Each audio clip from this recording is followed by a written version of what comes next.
Heater knowledge by Arun sir YouTube channel पर आप सभी का स्वागत है। आज हम शुरू करने जा रहे हैं इलेक्ट्रीशियन की जो ये सीरीज़ चल रही है, जो कि अभी हाल ही में पेपर समाप्त हुआ फर्स्ट ईयर के लिए, उनका ये अगला सीरीज हम लेकर के आज तीसरा पेपर लेकर के आज हम हाजिर हैं। देखिए, ये एग्ज़ाम का जो डेट है 20 अगस्त 2022 को एक एग्ज़ाम संपन्न हुआ। एग्ज़ाम का टाइम 9 से 11 सुबह के टाइम में था और इलेक्ट्रीशियन ट्रेड था इस बच्चे का।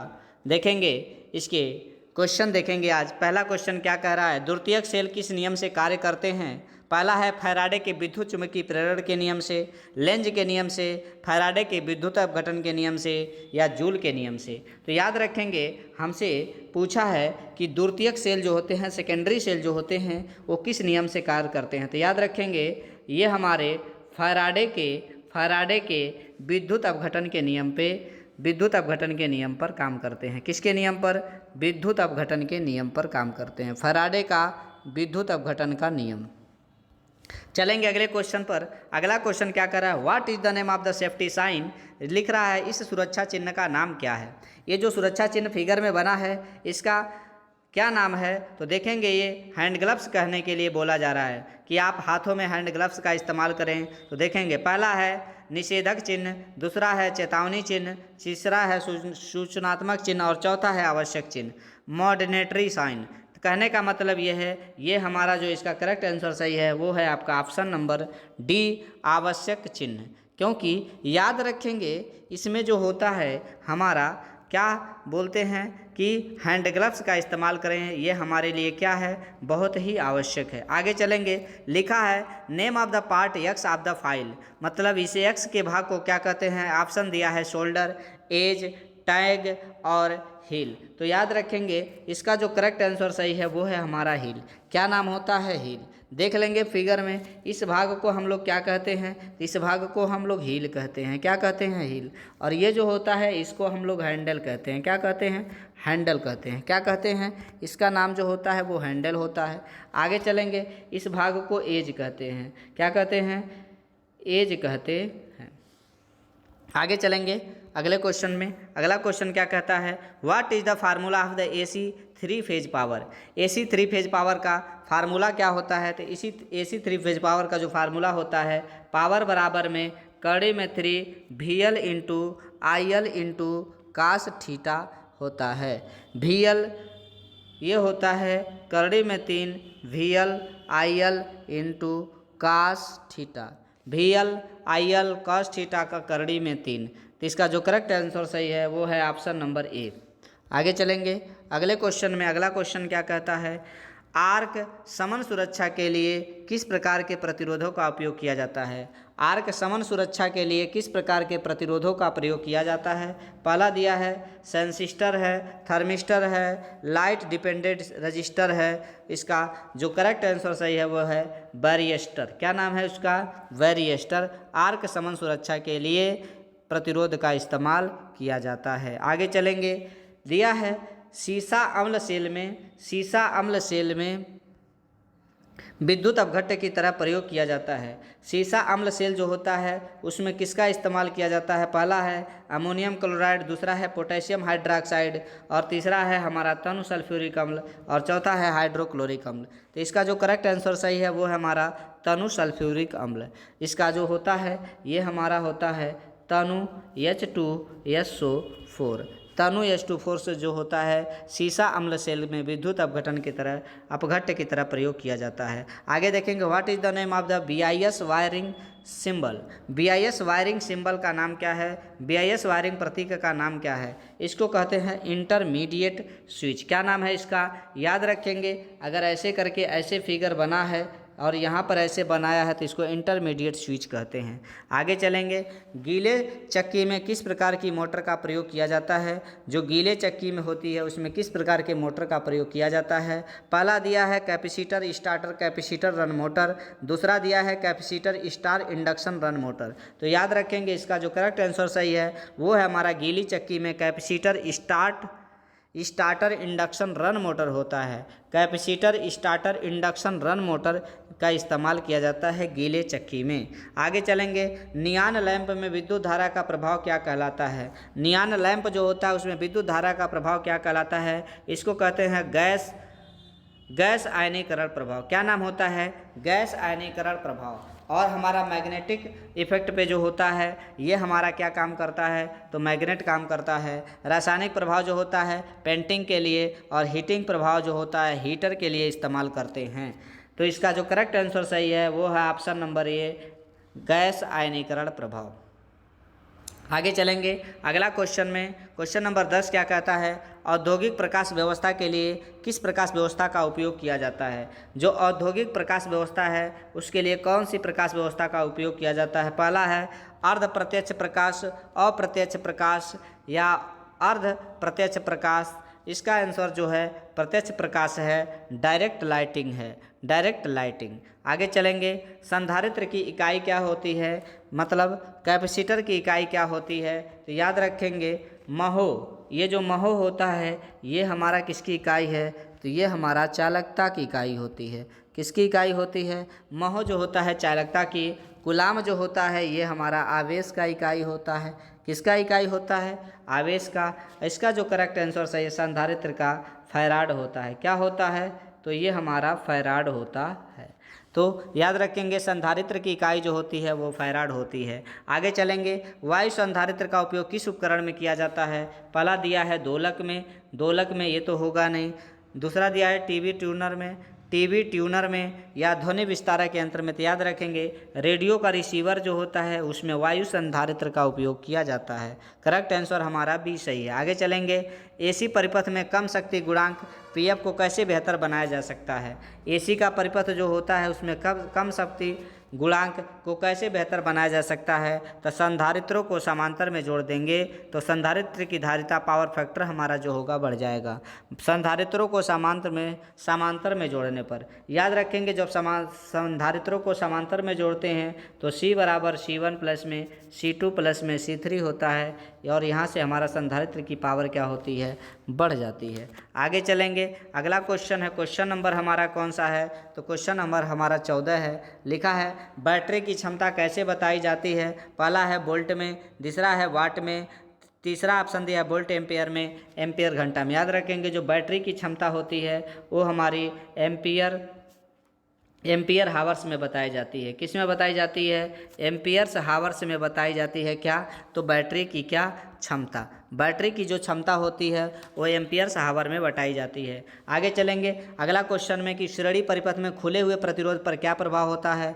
याद रखेंगे खुले प्रतिरोध के दोनों ओर कुल आपूर्ति वोल्टेज दिखेगा। याद रखेंगे खुले प्रतिरोध के दोनों ओर कुल आपूर्ति वोल्टेज दिखेगा। आगे चलेंगे, क्वेश्चन नंबर हमारा कौन सा है? इस क्वेश्चन को बार बार हर परीक्षा में पूछा जा रहा है तो इसको याद रखेंगे। ये जो होता है हमारा, इसका नाम क्या होता है? इस औजार का नाम पे आप पूछ रहा है। इसको कहते हैं डायगोनल कटिंग प्लायर। क्या है? तो इसी को कहते हैं डायगोनल कटिंग प्लायर। आगे चलेंगे, अर्धचालक पदार्थ कौन सा है? मैंगानीन है, एबोनाइट है, यूरेका है। तो हमारा जो अर्धचालक होता है वो जर्मेनियम होता है। कौन सा होता है? जर्मेनियम, सिलिकॉन, ये जो होते हैं हमारे अर्धचालक पदार्थ होते हैं।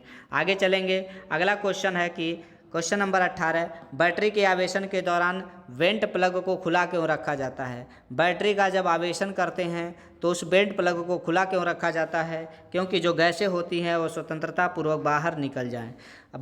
जब बैटरी चार्ज हो रही होती है तो वेंट प्लग को खुला रखा जाता है क्योंकि जो गैसें होती हैं वो स्वतंत्र अवस्था से बाहर निकल जाती हैं। ऑप्शन नंबर डी सही है। आगे चलेंगे, ओम के नियम से संबंधित विद्युत राशियाँ कौन सी होती हैं? चूँकि ओम का नियम जो होता है V बराबर I इंटू आर होता है। क्या होता है? V बराबर I इंटू आर होता है, करंट, वोल्टेज और रजिस्टेंस। तो इसका करेक्ट आंसर सही है करंट, वोल्टेज और रजिस्टेंस। याद रखेंगे करंट रजिस्टेंस पावर नहीं होता इसलिए गलत हो गया, वोल्टेज है इसलिए गलत हो गया, करंट डेंसिटी तो होता नहीं है, करंट, वोल्टेज और इसमें रेजिस्टिविटी है ये, इसलिए ये क्या हो गया? गलत हो गया।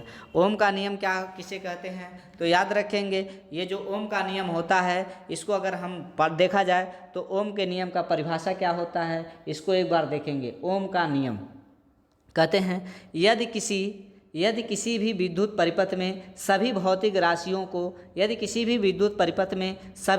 राशियों को नियत माना जाए, यदि किसी भी परिपथ में सभी भौतिक राशियों जैसे ताप, दाब को नियत माना जाए तो उस विद्युत परिपथ से बहने वाली विद्युत धारा जो होती है उस परिपथ के सिरों के बीच लगे विभवांतर के समानुपाती होती है। कहने का मतलब भी समानुपाती आई होता है। क्या होता है? भी समानुपाते आई। यहाँ से अगर ये अनुपात का चिन्ह हटता है तो भी बराबर आई आर। कहने का मतलब अगर करंट बढ़ेगा तो वोल्टेज का मान भी बढ़ेगा, अगर करंट का मान घटेगा तो वोल्टेज का भी मान क्या होगा? घटेगा। याद रखेंगे। आगे चलेंगे। अगला question, what is the name of the transformer? इस ट्रांसफार्मर का नाम क्या होता है? इसमें देखेंगे इस ट्रांसफार्मर का नाम हमसे पूछा है, चित्र बनाया है, तो ये कोर टाइप ट्रांसफार्मर है। कौन सा ट्रांसफार्मर है? तो याद रखेंगे ये हमारा कोर बना है, कोर टाइप ट्रांसफार्मर है। आगे चलेंगे। What is the symbol of indicates? इस सिंबल का नाम क्या होता है? इस प्रतीक का नाम क्या है? तो ये हम पहले भी डिस्कशन कर चुके हैं, ये छत का पंखा है। क्या है? अगर ऐसे फिगर बना दिया तो इसको छत का पंखा बोलेंगे। आगे चलेंगे। कौन सा रिले एसी और डीसी दोनों पर संचालित किया जाता है? तो ये हमारा आवेग रिले होता है। कौन सा रिले जो होता है एसी और डीसी दोनों पर संचालित किया जाता है? तो ये हमारा इम्पल्स रिले होता है। चुंबकीय वाहक बल की इकाई क्या होती है? तो चुंबकीय वाहक बल जो होती है उसकी इकाई एम्पियर इंटू टर्न होती है। एम्पियर इंटू टर्म से जो होती है ये हमारी क्या होती है? चुंबकीय वाहक बल की इकाई होती है। आगे चलेंगे। अगला क्वेश्चन नंबर 24 क्या कह रहा है? मानकों के उपकरणों में कौन सी सामग्री नियंत्रण स्प्रिंग बनाती है? पहला है इस्पात है, कलई किया हुआ तांबा है, फास्फर ब्रांज है, चौथा है चांदी। लिखा है कि मानक के उपकरणों में कौन सी सामग्री जो होती है नियंत्रण स्प्रिंग बनाती है, उसको हम लोग फास्फोरस ब्रांज कहते हैं, फास्फोरस ब्रांज। आगे चलेंगे। What is the name of the file? इस फाइल का नाम क्या होता है? इसका नाम होता है रासपकट रेती। देखेंगे इस फिगर में दिया हुआ है, इसको याद रखेंगे। इसका नाम जो है ये है हमारा रासपकट रेती।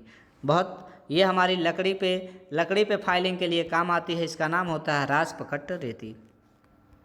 आगे, what is the name of the metre scale? इस मीटर स्केल का नाम क्या है? ये भी मीटर स्केल बार बार परीक्षा में पूछ रहा है, तो याद रखेंगे इसका जो करेक्ट आंसर है नॉन लीनियर स्केल है, क्योंकि ये हमारा कर्व के जैसा होता है, इसलिए ये रेखा में नहीं होता है, इसलिए इसको नॉन लीनियर स्केल कहते हैं। आगे चलेंगे। अगला क्वेश्चन, संक्रमण का कारण कौन सा व्यावसायिक स्वास्थ्य जोखिम होता है? इसको हम लोग बायोलॉजिकल हजार्ड कहते हैं। संक्रमण का कारण कौन सा व्यावसायिक स्वास्थ्य जो होता है वो जोखिम होता है, तो इसको हम लोग बायोलॉजिकल हजार्ड कहते हैं, जैविक नुकसान। आगे चलेंगे। What is the name of the joint? इस ज्वाइंट का नाम क्या है? तो याद रखेंगे जब हम लोग शादी वादी देखते हैं, शादी में याद रखेंगे यहाँ पर देखेंगे ये हमारा ऐसे करके ऐसे गांठ बना है, तो याद रखेंगे ये जो गांठ होता है ये मैरिड ज्वाइंट होता है। कैसा ज्वाइंट है? तो ये हमारा एक प्रकार का मैरिड ज्वाइंट है जो कि शादी वादी में बांधा जाता है। आगे चलेंगे। अगला क्वेश्चन क्या है? फर्मर छेनी का क्या उपयोग होता है? आगे भी हम चर्चा कर चुके हैं फर्मर छेनी का। इसका जो करेक्ट आंसर सही है वो हमारा जनरल चिजलिंग वर्क है या सामान्य छेनीकरण कार्य है। तो इसका जो करेक्ट आंसर सही है वो हमारा जनरल चिजलिंग वर्क है या सामान्य छेनीकरण कार्य है। आगे चलेंगे। यल सीरीज एमसीबी द्वारा कौन सा भार संरक्षित है? यल सीरीज एमसीबी द्वारा कौन सा भार संरक्षित है? तो ये हमारा है गीजर। कौन सा है? तो ये हमारा क्या है? गीजर। आगे चलेंगे अगले क्वेश्चन में। डिजिटल घड़ियों में समानतः कौन सा सेल प्रयोग होता है? तो डिजिटल घड़ियां जो होती हैं इसमें समानतः जो प्रयोग होता है वो हमारा कौन होता है? तो मरकरी होता है। कौन होता है? तो मरकरी होता है। आगे चलेंगे अगले क्वेश्चन में। क्वेश्चन नंबर 12 क्या होता है? फैराडे इलेक्ट्रोलिसिस का प्रथम नियम का सूत्र क्या है? फैराडे का जो इलेक्ट्रोलिसिस का प्रथम सूत्र है वो क्या है हमारा? तो याद रखेंगे यम बराबर में ZIT होता है। क्या होता है? ZIT, option number D. आगे चलेंगे। What is the name of the diagram? इस डायग्राम का नाम क्या है? जो डायग्राम बना हुआ है फिगर में इसका नाम क्या है? तो इसका नाम जो होता है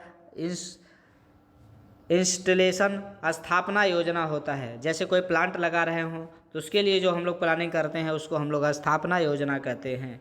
आगे चलेंगे तो इसमें देखेंगे हमसे आर का मान पूछ रहा है। ये क्वेश्चन कई बार परीक्षा में पूछ चुका है, तो इसका जो करेक्ट आंसर सही है वो है हमारा 6 ओम। आगे चलेंगे। ट्रांसफार्मर में टुकड़े टुकड़े में कोर का उपयोग करने का उद्देश्य क्या होता है? ट्रांसफार्मर में जो टुकड़े टुकड़े में कोर का उपयोग किया जाता है उसका उद्देश्य क्या होता है? यांत्रिक क्षति को कम करने के लिए। पहला ऑप्शन है यांत्रिक क्षति को कम करने के लिए। दूसरा ऑप्शन हमारा है क्या? यांत्रिक हिस्टोरिसिस हानि को कम करने के लिए। रिड्यूस एड करंटली जा भंवर धारा हानि को कम करने के लिए। तो इसका करेक्ट आंसर जो सही है वो भंवर धारा हानि को कम करने के लिए किया जाता है। आगे लिखा है वैदीप्यमान, वैदीप्यमान तीव्रता की इकाई क्या होती है? वैदीप्यमान तीव्रता की इकाई क्या होती है? तो इसका जो करेक्ट आंसर सही होता है वो है हमारा कैंडेला। कौन सा है? तो ये हमारा है क्या? कैंडेला। ऑप्शन नंबर कौन सा सही है? तो ऑप्शन नंबर हमारा ए सही है। आगे चलेंगे अगले क्वेश्चन पे। What is the name of the wiring? इस वायरिंग का नाम क्या है? पहला लिखा है तो ये जो वायरिंग है इसको हम लोग सीढ़ी वायरिंग करते हैं। इस क्वेश्चन का डिस्कशन हम पहले भी कर चुके हैं। इसका जो है वो हमारा सीढ़ी वायरिंग है। पृथ्वी के प्रतिरोध को कम कैसे किया जाता है? तो याद रखेंगे पृथ्वी के प्रतिरोध को कम करने के लिए हम लोग क्या करते हैं? प्रोवाइडिंग डबल अर्थिंग कर देते हैं, डबल अर्थिंग प्रदान करके। चलेंगे अगला क्वेश्चन जो लिखा है साइन थीटा किसके बराबर होता है? तो साइन थीटा जो होता है ये हमारा बराबर होता है हाइपोटेनस बटे में एडजेसेंट साइड। ऑप्शन नंबर कौन सा है? वो है हमारा बी। आगे चलेंगे अगले क्वेश्चन पर। अगला क्वेश्चन जो है वो है हमारा what is the value of the specific heat of water? इसका मान जो होता है वो हमारा होता है 1। आगे चलेंगे अगला क्वेश्चन दिया है 0.00659 दशमलव भिन्न को साधारण भिन्न में बदलेंगे। तो इसको देखेंगे 1 2 3 4 5 6 मतलब 6 5 9 के नीचे कितना जीरो हो जाएगा? तो ये हमारा कितना जीरो हो जाएगा? ये हमारा 6 जीरो हो जाएगा। Option number B. आगे चलेंगे अगला क्वेश्चन है इसको दशमलव भिन्न को प्रतिशत में बदलना है। किसी को भी प्रतिशत में बदलने के लिए हम उसमें क्या करते हैं? 100 से गुणा कर देते हैं। तो इसका जो करेक्ट आंसर 45 दशमलव कितना हो जाएगा? 6%। ऑप्शन नंबर क्या है? सी। आगे चलेंगे अगला क्वेश्चन 1 इंच में कितने मिलीमीटर होते हैं? तो याद रखेंगे 25.4 मिलीमीटर होते हैं। आगे चलेंगे अगले क्वेश्चन में वस्तु में निहित पदार्थ की मात्रा को क्या कहते हैं? तो इसे हम लोग क्या कहते हैं? द्रव्यमान कहते हैं। वस्तु में निहित पदार्थ की मात्रा को क्या कहते हैं? द्रव्यमान कहते हैं। अभी तक आपने अगर हमारे चैनल को सब्सक्राइब नहीं किया है तो हमारे चैनल को सब्सक्राइब करें तथा ज़्यादा से ज़्यादा इसे अपने दोस्तों में शेयर करें, क्योंकि आपके परीक्षा में ये सारे क्वेश्चन बहुत ही इम्पॉर्टेंट है, क्योंकि आपके परीक्षा में सारे क्वेश्चन इसी से आएंगे। इसलिए आप लोग इन क्वेश्चनों को अपने कॉपी में ज़रूर लिख लें, क्योंकि आपकी परीक्षा के दृष्टिकोण से ये बहुत ही महत्वपूर्ण है।